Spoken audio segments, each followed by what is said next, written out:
Bismillahirrahmanirrahim. Assalamualaikum warahmatullahi wabarakatuh, teman-teman kelas kelima. Alhamdulillah hari ini kita kembali dipertemukan. Semoga teman-teman dalam keadaan sehat walafiat dan tetap semangat ya dalam mengikuti kegiatan belajar di rumah. Baik, sesuai dengan janji Bunda kemarin, kali ini kita akan membahas tema 5A tentang ide pokok atau biasa juga disebut dengan gagasan pokok, atau ada juga yang menyebutnya dengan gagasan utama. Silakan teman-teman dipersiapkan buku paket tema 5A-nya, juga dipersiapkan alat tulisnya ya, pensil, penghapus, dan lain sebagainya. Baik, kita mulai pelajaran kita tentang ide pokok hari ini dengan mengucap basmalah, Bismillahirrahmanirrahim. Lalu kita membaca doa akan belajar.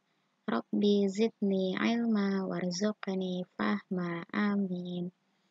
Yuk sama-sama teman-teman dilihat buku paketnya halaman 61. Di bagian kini aku tahu, di sana tertulis poin 1 sampai dengan 3 yang tulisannya itu dicetak tebal. Yang pertama di sini ada ide pokok, yang kedua ada kalimat utama, dan yang ketiga ada kalimat penjelas. Nah, sebenarnya apa sih yang dimaksud dengan ide pokok? Nah, ide pokok adalah ide atau gagasan yang menjadi pokok pengembangan paragraf. Nah, di sini teman-teman boleh digarisbawahi, ide pokok adalah ide atau gagasan yang menjadi pokok pengembangan paragraf. Jadi, ide pokok itu adalah ide yang pertama kali muncul ketika teman-teman akan membuat suatu karangan atau cerita atau informasi dalam satu paragraf. Dalam satu paragraf itu hanya terdiri dari satu ide pokok. Ya, teman-teman ya. Nah, kalimat selanjutnya, ide pokok ini terdapat dalam kalimat utama. Nah, terdapat dalam kalimat utamanya juga boleh teman-teman garis bawahi. Terdapat dalam kalimat utama. Di poin selanjutnya, poin kedua, tentang kalimat utama. Nah, ini ya, kalimat utama adalah kalimat yang di dalamnya terdapat ide pokok. Kalimat utama adalah kalimat yang di dalamnya terdapat ide pokok paragraf. Ini teman-teman bisa garis bawahi juga. Biasanya kalimat utama itu terletak di kalimat pertama atau muncul di awal paragraf. Ya teman-teman ya, kebanyakan ide pokok atau kalimat utama itu muncul di awal paragraf atau di kalimat yang pertama kali dituliskan dalam paragraf tersebut. Kalimat selanjutnya, kalimat utama ini dijelaskan oleh kalimat-kalimat lain dalam paragraf tersebut yang disebut dengan kalimat penjelas. Jadi di sini teman-teman boleh ditambahkan di bagian poin kedua, ditambahkan kalimat utama biasanya atau kebanyakan terletak di awal paragraf atau di kalimat pertama dalam suatu paragraf. Jadi kebanyakan ya, bukan tidak semua paragraf itu ide pokoknya atau kalimat utamanya ada di awal paragraf. Bisa juga di tengah, bisa juga di akhir. Tapi kebanyakan itu ide pokok atau kalimat utama munculnya di awal paragraf atau terletak di kalimat yang pertama kali dituliskan. Baik, selanjutnya tentang kalimat penjelas. Kalimat penjelas itu kalimat yang menjelaskan kalimat utama. Jadi kalimat utama itu kan mengandung ide pokok ya tadi ya. Nah, ide pokok itu merupakan ide yang pertama kali muncul ketika akan menuliskan sesuatu dalam sebuah paragraf. Nah, kalimat penjelas ini yang menjelaskan rincian-rincian dari ide pokok tadi. Misalnya, contohnya ada sebuah paragraf isinya seperti ini. Karena cuaca dingin, Kakak Rani ingin memasak mie rebus. Titik. Untuk memasak mie rebus, Kak Rani harus mempersiapkan mie instan dan sebutir telur. Titik. Lalu, Kak Rani segera pergi ke dapur untuk menyalakan kompornya dan mempersiapkan segala peralatan masaknya. Titik. Setelah semuanya siap, Kak Rani memulai memasak mie rebus untuk dapat dinikmati ketika cuaca dingin.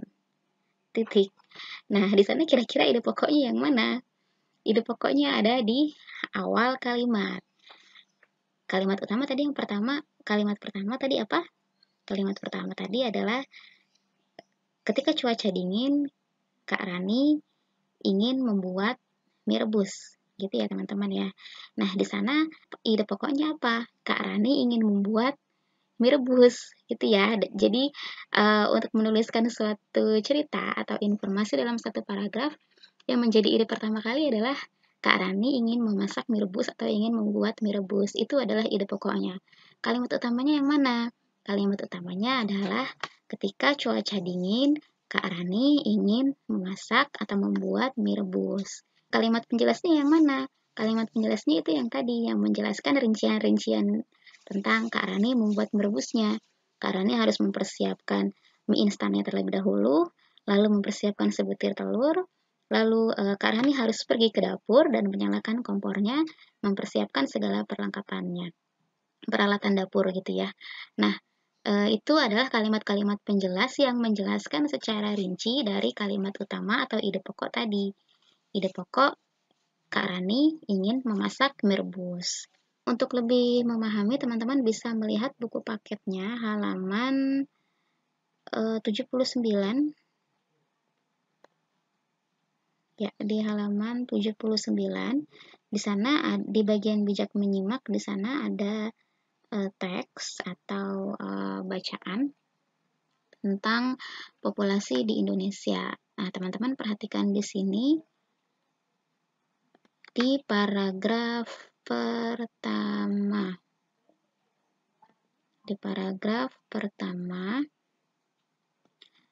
coba teman-teman lihat di halaman 79. Dengan jumlah total populasi sekitar 260 juta penduduk, Indonesia adalah negara berpenduduk terpadat nomor 4 di dunia. Titik. Komposisi suku-suku di Indonesia amat bervariasi karena negeri ini memiliki ratusan ragam suku dan budaya. Meskipun demikian, lebih dari separuh jumlah penduduk Indonesia didominasi oleh 2 suku terbesar. Nah, kira-kira di sini ide pokoknya apa ya? Ya, benar sekali. Ide pokoknya adalah Indonesia adalah negara berpenduduk terpadat nomor 4 di dunia. Nah, di sini adalah ide pokoknya. Indonesia adalah negara berpenduduk terpadat nomor 4 di dunia. Lalu kalimat utamanya yang mana? Kalimat utamanya ya dari awal kalimat tadi.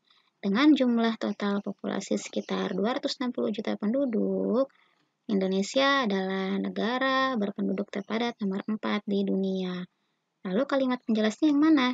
Kalimat penjelasnya ya yang menjelaskan ide pokok tadi. Komposisi suku-suku di Indonesia amat bervariasi karena negeri ini memiliki ratusan ragam suku dan budaya. Meskipun demikian, lebih dari separuh jumlah penduduk Indonesia didominasi oleh 2 suku terbesar. Nah, ini adalah kalimat penjelas yang menjelaskan rincian dari penduduk Indonesia yang merupakan terpadat nomor 4 di dunia. Begitu ya teman-teman ya. Mudah-mudahan cukup jelas. Kalau sudah dipahami dan digarisbawahi, teman-teman boleh membuka kembali uji kompetensi satunya kemarin, halaman 49.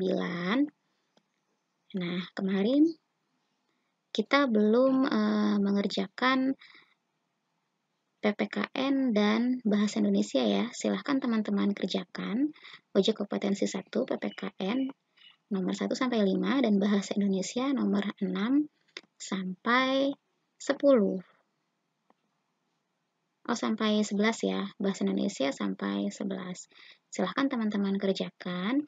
Hasilnya uji kompetensi 1 PPKN dan Bahasa Indonesia kalau sudah selesai difoto dan dikumpulkan ke WhatsApp wali kelas.